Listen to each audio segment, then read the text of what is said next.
이 시편 61편은 개인 탄원시예요. 개인의 탄원시인데 조금 이제 좀 다른 것은 이제 개인 탄원시면 내가 만난 어떤 고난이나 내가 겪는 어려움의 그 문제를 놓고 하나님 앞에 나를 도와달라고, 나를 구해달라고, 나의 힘이 되어달라고, 그러니까 처음부터 끝까지 다 나한테 초점이 맞춰져 있어요. 보통의 다른 탄원시의 경우는. 그런데 이제 1절부터 8절까지 있는 중에 뭐 예를 들면 6절에 보면 이제 그의 나이가 여러 대에 미치게 하시리이다. 왕에 대한 왕의 나이가 여러 대에 미치게 해달라. 또 7절에 그가 영원히 하나님 앞에 거주하게 해달라. 뭐 이렇게 얘기하거든요. 그러니까 개인 탄원시이긴 한데 이게 공동체적인 거예요.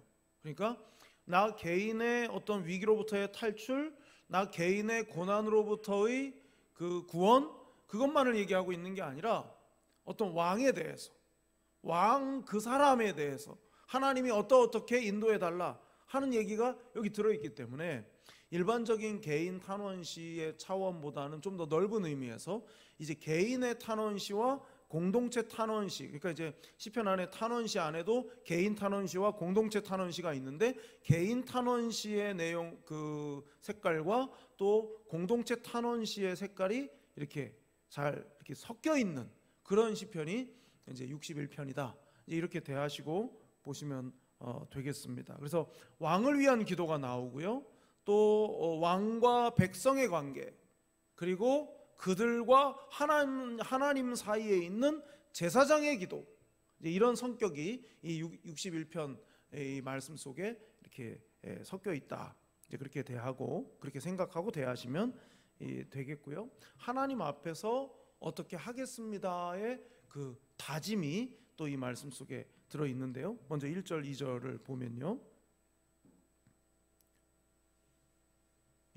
하나님이여 나의 부르짖음을 들으시며 내 기도에 유의하소서. 내 마음이 약해질 때에 땅 끝에서부터 주께 부르짖으오리니 나보다 높은 바위에 나를 인도하소서. 탄원시의 형태라는 것을 보여주는 세 가지의 기원이 있어요. 세 가지의 간구가 있다고요. 첫째, 들어달라. 1절에 있죠. 1절 끝부분에 들어달라. 그 다음에 유의해달라. 그냥 듣는 게 아니라 조심스럽게 잘 살펴달라. 이게 있고요. 그 다음에 2절에 인도하소서. 이렇게 이 세 가지입니다. 들어달라, 주의해달라, 인도해달라. 이게 탄원이죠. 하나님께 향한 탄원을 지금 하고 있는 거죠. 근데 이제 보통의 탄원은 이런 겁니다. 내가 어떤 압박을 받을 때, 이게 상식적이지 않은 압박을 내가 막 받는다든지, 아니면 내 목숨이 위태롭다든지, 아니면 내가 질병 때문에 너무 괴롭다든지, 그래서 그 질병으로부터의 구원, 그 어떤 그 억울함으로부터의 구원, 어떤 압박으로부터의 구원, 뭐 생명의 위협으로부터의 보호하심, 이거에 대한 탄원은 많이 있는데 오늘 본문이 이제 1절이 말해주고 있잖아요. 이 탄원의 성격을 보여주는 게 딱 2절에 나와 있어요. 2절, 내 마음이 약해질 때에. 그랬어요. 내 마음이 약해질 때. 이게 지금 어떤 외부의 얘기가 아닌 거예요. 지금 누가 나를 괴롭힌다, 나한테 부당한 대우를 한다, 나의 목숨을 가지고 어떻게 위협을 한다, 이런 외적인 걸 갖고 얘기하는 게 아니라 내 마음이 약해질 때에 나를 인도해 달라. 이제 이게 굉장히 중요한 거예요. 내 내면의 문제, 나의 내면의 문제, 나의 마음의 문제, 이 문제 때문에 탄원의 자리로 나아가는 거거든요. 여러분, 우리가요 너무 정신없이 살아요. 너무 정신없이. 남편이 사업을 한다? 그럼 이제 사업을 놓고 막 기도해요. 아이가 뭐 입시를 치른다? 입시를 놓고 기도해요. 내가 사업상에 어떤 중요한 어떤 그 결정을 해야 된다? 그럼 그거 가지고 기도해요. 다 보면 뭐냐면요, 그냥 환경적인 것만 갖고 계속 기도한다고요. 뭐 우리 며느리가 뭐 아기를 낳아야 되는데 아기를 못 낳고 있습니다. 근데 우리 아들이 장가 가야 되는데 아직 장가 갈 그 배우자를 못 만났습니다. 이렇게 환경적인 거, 이런 것만 놓고 계속 기도해요. 보통 그러지 않습니까? 마음에 어떤 다짐을 하고 내가 이번에 일정 기간 내가 기도해야 되겠다. 그럴 때 그 기도를 왜 하는 경우가 많습니까? 어떤 중요한 뭔가를 결정하거나 뭔가가 돼야 되거나 뭐 어떤 난관을 빨리 이렇게 벗어나야 되거나 그럴 때 주로 그렇게 하지. 제가 지금까지는 그런 사람을 못 봤어요. 예. 제가 그래도 꽤 이 바닥에서는 지금까지 살아왔거든요. 예. 교육전도사부터 시작해가지고 94년도부터 그럼 나름 그래도 꽤 있었는데 하나님, 제가 저의 내면의 문제가 하나님 앞에 바로 서도록 하기 위해서 제가 날짜를 정해놓고 제가 기도하겠습니다, 이런 사람 못 봤습니다. 예, 본 적이 없는 것 같아요. 다 뭐냐 하면 어떤 문제의 해결을 위해서 어떤 뭔가가 해결돼야 되니까 작정하고 기도하는 사람들은 정말 많은데 나의 내면의 문제를 좀 심각하게 들여다보고 내가 정말 하나님 앞에 제대로 서 있는가, 내가 하나님 보실 때 바른 선택을 하고 있는가, 이런 것들에 대해서 내가 지금 하나님 앞에 몇 점입니까? 하나님, 지금 제가 있는 좌표가 어디입니까? 이런 것들을 묻는 기도는 잘 안 한단 말이죠. 그냥 생활에 치이는 거예요.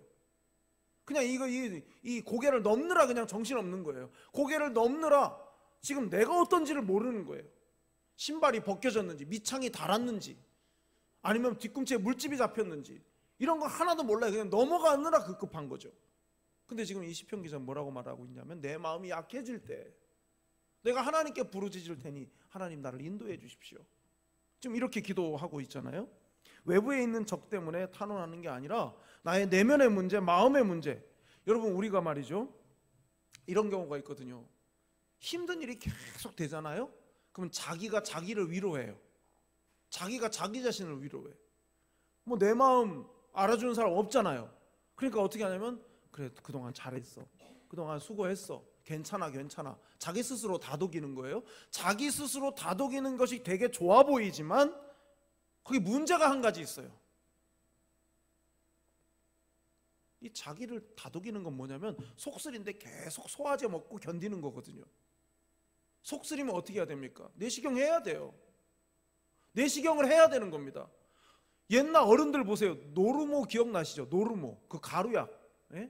옛날 어른들 속상한데 속이 막 상했는데 노르모 먹고 계속 버티는 거예요. 왜요? 내가 병원에 가면 안 돼. 나 지금 내가 일 하루라도 쉬면 우리 애들 학교는 어떻게 보내냐고. 그러니까 그냥 어렵게 그냥 그렇게 살았어요. 나중에 보니까 뭡니까? 위암을 노르모로 해결하면서 살았다고요. 근데 여러분, 이럴 수 있는 거예요. 나 괜찮아, 나 그동안 수고했어. 이만하면 잘했어. 자기 다독이느라 내 내면의 상태와 직면을 안 하는 겁니다. 그러니까 나중에 크게 가서 문제가 되는 거죠. 나의 내면을 들여다보는 거. 여러분, 우린 너무 그게 이렇게 잘 되어 있어요. 내면을 들여다볼 수 있는 구조 속에 사실은 우리가 살아요. 왜냐하면 보세요. 예배하러 나오잖아요. 하나님께 예배하러 나아가잖아요. 그것이 공간적으로 예배당에 나오는 것일 수도 있고, 내가 하나님 앞에 엎드리는 거, 내가 하나님 앞에 나아가는 거. 여러분 그게 다 뭡니까? 나의 내면을 들여다보는 거. 그래서 옛날에 신앙생활 예전에 배웠던 게 제일 맞는 것 같아요. 지금도 생각해보면. 예? 예배당 나오면 뭐 하라고요? 먼저 무릎 꿇고 기도하라고. 지나간 한 주간 동안의 삶 속에서 예배드리기 전에 지나간 한 주간의 삶 속에서 나와 하나님과의 관계 속에서 예배를 드리는 것을 가로막을 만한 일들이 뭐가 있었는가를 다시 생각하고 회개하고 그리고 예배를 시작하라고. 그러니까 뭡니까? 항상 예배 10분 전에는 와라 그러는 거 아니겠습니까? 왜요? 그냥 예배 드리는 게 아니라 하나님 앞에 나의 내면을 먼저 들여다보고 내가 하나님께 내 자신을 거룩한 산제물로 드릴 만한지를 먼저 들여다보고 회개할 거 회개하고 감사할 거 감사하면서 하나님께 나아가라는 거죠. 그게 너무 맞는 것 같아요. 예. 나의 내면을 들여다보는 것부터. 여러분, 그래서 우리 스스로가 질문해 봐야 돼요. 하나님 앞에서 나의 내면은 정직한가? 지금 내가 덮어두고 있는 내 내면의 약함은 무엇인가? 그냥 다독이면서 그냥 괜찮다 안심시키면서 나 자신의 내면을 그냥 덮어두었는데 그 덮어져 있는 것 중에 사실은 너무 골아있고 너무 약해져 있고 너무 부실해져 있는 그런 부분은 뭔가? 여러분 있다면, 혹시 나한테 그런 게 있다면 이 1, 2절에 있는 세 가지의 이 간구처럼 하나님 앞에 나를 들어달라고, 내가 간구하는 것을 부르짖으면 들으시고 그리고 나를 주의하시고 인도해 주시라고. 하나님, 제가 실은 이 부분이 부실합니다. 남들은 다 모르지만 실은 제가 이 부분이 가장 연약합니다. 하나님 붙잡아 주십시오. 내 마음이 약해질 때 하나님 내가 부르짖으면 하나님 나를 인도해 주십시오. 자, 3절 보겠습니다. 주는 나의 피난처시요 원수를 피하는 견고한 망대이심이니이다. 내가 영원히 주의 장막에 머물며 내가 주의 날개 아래로 피하리이다. 여러분, 피난처는 숨는 곳이에요. 숨는 곳. 두렵거나 위태로울 때 숨는 곳이 피난처예요. 주님이 나의 피난처라는 거죠. 그 다음에 그 피난처 다음에 나오는 피난처하고는 조금 다른 개념의 이야기가 나오죠. 뭐라고요? 견고한 망대라고요. 피난처는 그냥 숨기 바쁜 거예요. 그냥 나를 그냥 이 위험으로부터 나를 그냥 본능적으로 숨는 거, 그게 이제 피난처라면, 견고한 망대는 뭡니까? 적극적으로 나를 보호하고 대적으로부터 나를 내 스스로가 지키기 위해서 만들어져 있는 게 망대잖아요. 미리 딱 멀리에서 어떤 적의 동향을 파악하고 공격하는 자들이 혹시 있는가를 살피기 위해서 세우는 게 견고한 망대라고요. 그러니까 피난처는 좀 소극적이라면 견고한 망대는 훨씬 적극적인 거죠. 근데 여러분 보세요. 공통점은 피하기 위한 거거든요. 피난처든 견고한 망대든 이게 중요한 겁니다. 이게 핵심인 거예요. 피하는 거예요. 피하는 거. 나와 일전을 불사하고 쳐들어오는 대적에게 가장 김 빠지는 건 뭘까요? 내가 안 보이는 거예요. 적은 나랑 싸우려고 해요. 싸우기 위해서 나한테 막 이렇게 달려와요. 그런데 내가 안 보여요. 나에게는 그게 가장 안전한 거고 적에게는 최악이죠. 싸울 준비를 다 해갖고 왔는데 싸울 상대인 내가 안 보여요. 그러면 적한테는 그게 내가 할 수 있는 최고의 복수인 거예요. 생각나는 두 사람이 있어요. 첫째는 요셉입니다. 요셉. 보디발의 아내가 유혹하죠. 요셉이 도망쳤다고요. 상대하지 않았다고요. 그래서 억울함을 당했지만 그 억울함 속에 하나님의 일하심이 있었죠. 자, 그 다음이 또 누굽니까? 다윗을 보십시오. 하나님의 기름 부은 사람 다윗인데 이 다윗을 시므이가 어떻게 합니까? 업신여기면서 막 조롱하죠. 그때 다윗이 어떻게 합니까? 상대를 안 해줍니다. 시므이를 상대하지 않았어요. 시므이가 막 비난을 하고 다윗을 막 저주하고 막 이랬을 때 다윗이 어떻게 하죠? 아, 하나님이 저 소리까지 나한테 듣게 하신다? 이유가 있겠지. 내가 굳이 저 사람을 상대할 이유가 뭐 있어? 저 사람이 입으로 나를 비난하고 나를 저주하는 얘기 내 귀에 들린 걸 보면 내가 그 말을 들어야 할 이유가 있는 거겠지 하고 상대하지 않았다고요. 주님께 피한 거죠. 주님을 피난처로 삼은 거죠. 그럼 상대가 더 할 게 없어요. 자, 그리고 4절에 내가 영원히 주의 장막에 머물며 내가 주의 날개 아래로 피하리이다. 장막은요, 그 이스라엘의 유대 광야, 그 네게브 광야 이런 데 광야에 가면 베두인족이 있습니다. 유명한 그 베두인족. 손님을 이렇게, 베두인족은 이제 천막 치고 양 치면서 그렇게 이제 몇 마리 안 되는 양들을 이렇게 치면서 이제 광야에서 사는 사람들이 베두인 사람들인데, 이 베두인 사람들의 특징은 뭐냐면 손님을 환대한다는 특징이 있어요. 아무리 처음 보는 사람도, 아무리 동족이 아닐 뿐만 아니라 다른 민족 사람이라 할지라도 자기 마을에 자기 사는 그 텐트 천막에 그 찾아오면은요 환대합니다. 그래서 석 잔의 커피를 타줘요. 지금도. 첫 잔은 아주 쓴 커피. 그리고 점점 단맛을 내는 커피로 세 잔을 줍니다. 조그만한 잔에. 그게 인생이라는 거죠. 인생이라는 게 너무 쓴 것이지만 그러나 살다 보면 단맛이 난다고. 그게 이제 베두인 사람들이 나그네를 환대하는. 근데 거기 그게 뭐예요? 그 장막 텐트란 말이에요. 텐트. 예. 내가 영원히 주의 장막, 주님의 장막이잖아요. 주님의 장막이 뭡니까? 성전이죠. 성막이죠. 우리를 환대하시는 하나님. 인생에 지치고 처량한 인생길을 걷던 우리를 맞아주시고 환대하시는 그 주님의 장막, 성막, 성전, 주님의 품을 말하는 거죠. 그 다음에 나오는 게 뭡니까? 날개, 주의 날개 아래. 날개라고 그랬어요. 날개. 이 날개는요, 이 새끼를 품는 그런 날개 아니겠습니까? 근데 이 날개 아래 이렇게 말하는데 이건 뭘까? 지금 성막의 이미지, 성막의 그 이야기를 지금 이어가면서 그 다음에 주의 날개. 주의 날개는 뭘까? 성소의 휘장이죠. 휘장. 하나님의 거룩한 임재, 하나님의 거룩한 임재를 말하는 겁니다. 자, 그러면 뭐가 되는, 이 3절 4절을 연결하면 어떤 게 되겠습니까? 내가 마음이 흔들리고 마음이 약해져 가지고 이런저런 어려움의 상황들을 만날 때 내가 어디로 피해야 되는가? 주님께로 피해야 돼요. 주님의 거룩한 임재 가운데로 피해야 된다는 거죠. 그게 뭡니까? 예배죠. 예배. 예? 하나님을 예배함이 우리 영혼의 피난처인 예, 공간은 뭐 클 수도 있고 작을 수도 있고 화려할 수도 있고 소박할 수도 있고 심지어 그냥 광야 같은 곳일 수도 있고 아니면 정말 그늘진 어떤 건물에 뒷곁일 수도 있고 장소가 어디가 됐든 주님의 거룩한 임재 속으로 내 마음이 흔들리고 내 마음이 약해질 때 피해야 된다는 거죠. 예. 그러니까 아무리 호화스러운 장소에서 아무리 값비싼 음식을 먹어도요, 그 음식이 얹혀버리면 개워내던가 어떤 다른 방법으로 다 그거를 끄집어내야 숨이라도 제대로 쉴 수 있어요. 그러니까 진짜 아무것도 아닌 겁니다. 그거. 예. 5,000원짜리 뭐 콩나물 국밥을 먹든 50만 원짜리 호텔 뷔페를 먹든 다 그거 쌍디귿의 그거 오해 이응 그거 되는 거 아닙니까? 예.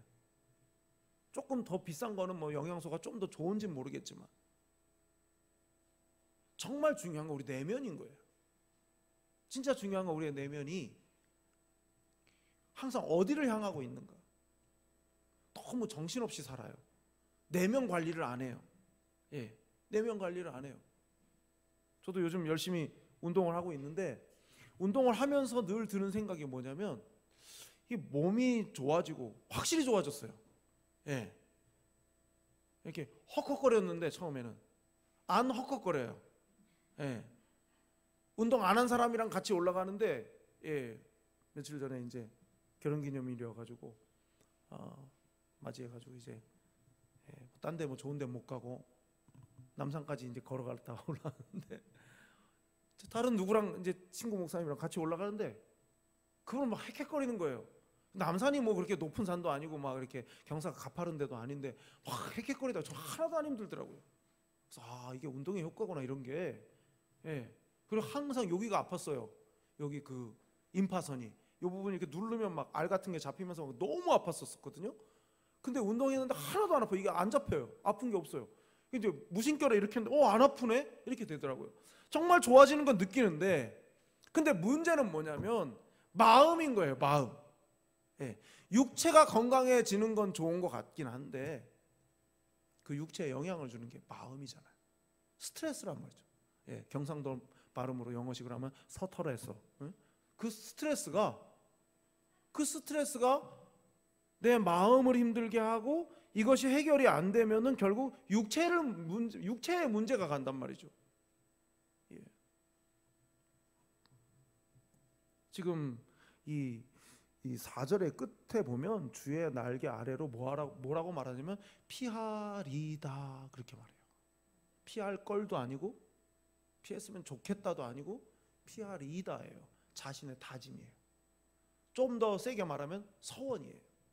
나는 이런저런 위기의 상황을 만나고 대적이 나를 엄습하는 그런 상황들, 이 대적이 나의 마음을 포함하는 거죠. 내 마음을 흔들어 놓는 이상한 세상의 이야기들, 또 사람들의 이야기들, 그런 것 때문에 내 마음이 영향을 받고 막 마음이 힘들어질 수 있는, 마음이 약해질 수 있는, 마음이 그 고통 가운데 있을 만한 그런 상황일 때 나는 어떤 걸 선택할 거냐? 나는 주의 날개 아래로 피하겠습니다라고 서원하고 있는 거예요. 우리에게 이게 필요한 거예요. 하나님 살다 보면 제 마음을 흔드는 여러 이야기들이 있는데, 하나님 그런 일들을 만날 때, 마음이 약해질 만한 그럴 때 내가 주님께 피하겠습니다. 주님을 나의 피난처로 삼겠습니다. 견고한 망대로 삼겠습니다. 그 날개 아래로 제가 숨겠습니다. 피하겠습니다. 이것이 우리 모두의 다짐과 서원이 돼야 할 줄로 믿습니다. 자, 이제 근데 이제 여기서 특이한 게 5절입니다. 주 하나님이여, 주께서 나의 서원을 들으시고 주의 이름을 경외하는 자가 얻을 기업을 내게 주셨나이다. 나의 서원을 들으셨다. 그리고 주의 이름을 경외하는 자가 얻을 기업을 내게 주셨다. 이게 지금 다윗의 시편이에요. 그러면 주의 이름을 경외하는 자가 얻을 기업이 뭐겠습니까? 이스라엘 나라죠. 이스라엘 나라인 거예요. 예. 이스라엘 나라를 내게 주셨다. 지금 내가 누리는 왕으로서의 이 모든 것은 하나님께서 내 서원을 들으신 결과로 나에게 주신 거다. 이렇게 고백해요. 내가 하나님께로 피했고, 내 마음이 약해질 때 하나님만이 나의 견고한 망대이심을 내가 믿고, 그리고 내가 오직 그 주님의 날개 그늘 아래로 내가 피하겠다는 그 다짐을 했더니 하나님께서 이 모든 것을 허락하셨다. 지금 이렇게 지금 말하고 있는 거예요. 그러니까 주의 이름을 경외하는 자에게 무엇을 주시는 하나님? 기업을 주시는 하나님이시다. 그래서 1절부터 4절을 통해서 나타난 하나님의 그 보호하심, 그 보호하심에 대한 확신 때문에 상황과 관계없이 나는 주의 이름을 경외하는 삶을 살 수 있다. 또 이런 고백이, 또 그런 의미의 고백이 되는 것이죠. 자, 6절부터 7절입니다. 주께서 왕에게 장수하게 하사 그의 나이가 여러 대에 미치게 하시리이다. 그가 영원히 하나님 앞에서 거주하리니 인자와 진리를 예비하사 그를 보호하소서. 이게 이제 제사장이 혹은 왕이 백성들을 위해서 기도하는 그런 내용이죠. 그러니까 앞에서는 5절까지는 나라고 얘기했었는데 주께서 그에게 왕에게 이렇게 얘기하잖아요. 그러니까 1인칭에서 시점에서 3인칭 시점으로 바뀌어 있는 내용이 이제 6절, 7절 이렇습니다. 그러니까 왕의, 한마디로 말하면 장수를 구하는 거예요. 하나님, 왕이 오래 살게 해주십시오. 왕이 오래 살게 해주십시오. 여러분, 왜 이 기도가 필요할까요? 왜 왕을 오래 그러니까 이제 뭐 요즘같이 민주주의여가지고 헌법이 정한 임기라는 게 있어가지고 임기가 되면 물러나고 그 사이에 다음 사람을 세워가지고 나라를 통치하게 하는 이런 민주주의가 아니라 이건 왕정이잖아요. 예. 하나님이 다스리는 왕의 하나님의 대리자로서의 왕을 세워서 하나님께서 그 왕을 통해서 이스라엘을 다스리시는 신정국가란 말이에요.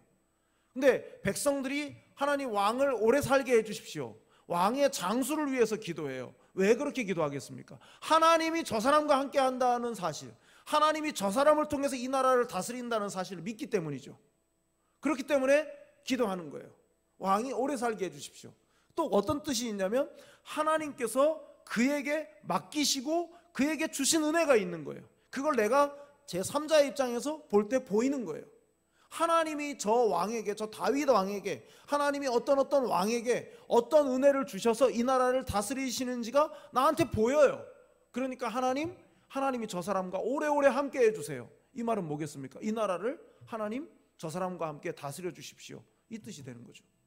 근데 그렇게 기도하게 되는 이유는 딱 한 가지예요. 하나님이 저 사람과 함께 하신다는 것을 내가 보았기 때문이에요. 하나님께서 저 왕과 함께 한다는 것을 내가 봤기 때문에. 그러니까 하나님, 저 왕 오래 살게 해주십시오. 인자와 진리를 예비하셔서 그를 보호해 주십시오. 그렇게 이제 7절 끝에서 그렇게 기도하는 거 아니겠습니까? 그러면서 8절에 이렇게 말해요. 그리하 하시면 내가 주의 이름을 영원히 찬양하며 매일 나의 소원을 이행하리이다. 여러분, 이게 이제 우리가 생각해 봐야 될 이제 중요한 대목입니다. 예. 어쩔 수 없이 이 나라는 대통령의 임기가 정해져 있어요. 그 지난 세월 동안 독재자들이 독재를 했었기 때문에 우리나라 헌법은 그냥 단임제입니다. 그냥 5년 하고 끝나는 거예요. 미국은 단임이 아니라 연임할 수 있죠. 예. 재임 중에도 선거할 수 있고 뭐 이제 이렇게 돼 있지만 우리나라는 그 토대가 독재 정권들 때문에 그냥 국민들의 마음이 너무 상해 있어가지고 그거가 용납이 안 되는 거예요. 그래서 연임 제도로 뭐 4년으로 연임 가자 이런 얘기 나오지만 그거 이제 국민 투표 하려면 많은 에너지를 국가가 써야 될 것 같습니다. 그 쉽지는 않아 보여요. 그러나 여러분 한번 생각해 보세요. 정말 신정국가이고 하나님이 대리자로서 통치하신다. 근데 그 왕이 하나님을 정말 경외한다. 그리고 하나님 말씀대로 하려고 한다. 그래서 하나님이 그에게 주신 은혜가 있다. 그게 내 눈에 보인다. 그럼 여러분도 그렇게 기도하시지 않겠습니까? 저 왕 오래 살게 해주시고 저 왕으로 하나님 이 나라를 더 융성할 수 있도록 도와주십시오 라고 기도하지 않겠습니까? 그러니까 참 우리가 생각해 보면 이런 부분에 대해서 우리가 생각할 때 만약에 내가 어떤 뭔가를 책임을 졌어요. 내가 어떤 책임자예요. 그러면 나의 안위나 무슨 뭐 나의 어떤 보신을 위해 가지고가 아니라 그런 것 때문에가 아니라 마음속에 드는 생각은 이거죠. 하나님이 나를 세우셨다면 내가 적어도 함께하는 공동체의 사람들이 눈에 볼 때 하나님이 나와 함께 하심을 볼 수 있도록 그렇게 기도하게 되는 거죠. 그렇게 기도해야 되겠죠.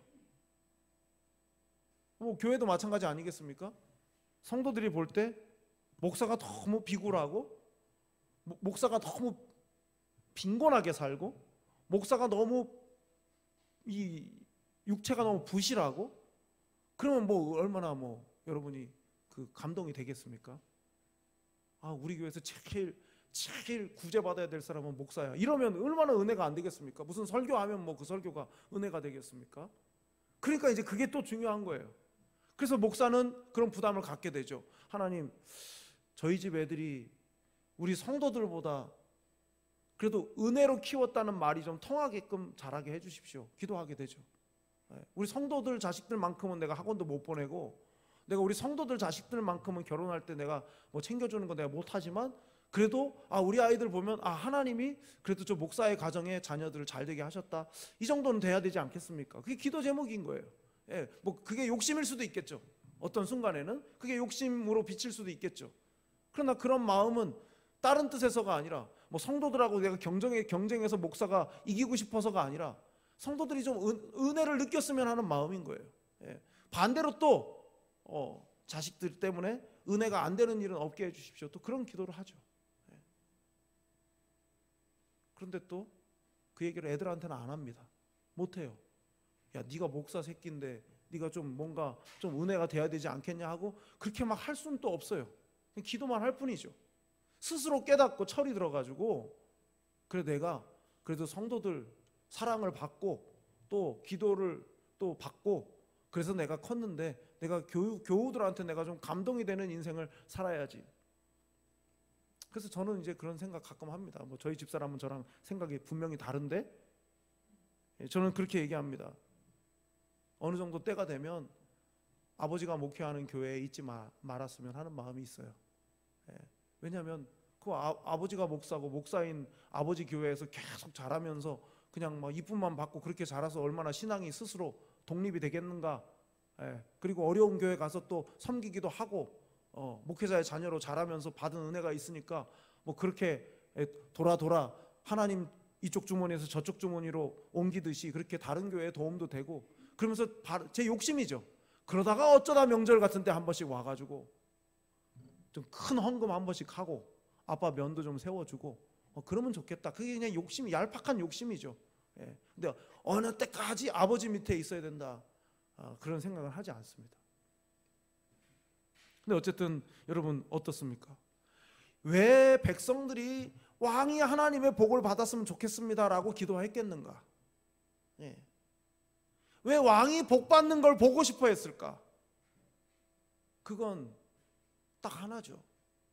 하나님이 쓰는 사람이 복을 받아야 공동체가 또 은혜가 되니까. 예. 여러분 잘 생각해 보십시오. 예. 형제들이 많으면 가정들이 부모님 볼 때 있어요. 예. 근데 나만 혼자 신앙생활을 한다.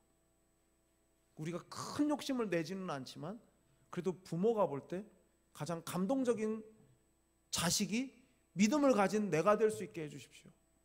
그게 뭐 얼마나 큰 욕심입니까? 그냥 형제들이 볼 때 신앙생활을 하는데, 교회 다니는데, 예수님 믿는데, 그래도 저 동생이 우리 아버지한테는 제일 잘해. 나는 교회 안 다니지만 교회 다니는 저 동생이 우리 아버지한테는 제일 잘해. 그러니까 저 녀석이 하는 일이 잘 됐으면 좋겠다. 이게 다른 형제들의 기도의 제목이 된다면 그게 내가 하나님 앞에 그것 자체가 상이지 않겠습니까? 그래서 바라기는 여러분 모두가 마음이 강해지셨으면 좋겠어요. 마음이 약해질 때 주님을 피난처로 삼고 또 견고한 망대로 삼고 주의 날개 그늘 아래에 피하고, 그러면서 내가 항상 내가 평생에 주님의 날개 아래에 내가 피하겠습니다. 그런 간구로, 그런 기도로 승리하실 수 있는 여러분 모두가 되시기를 바랍니다.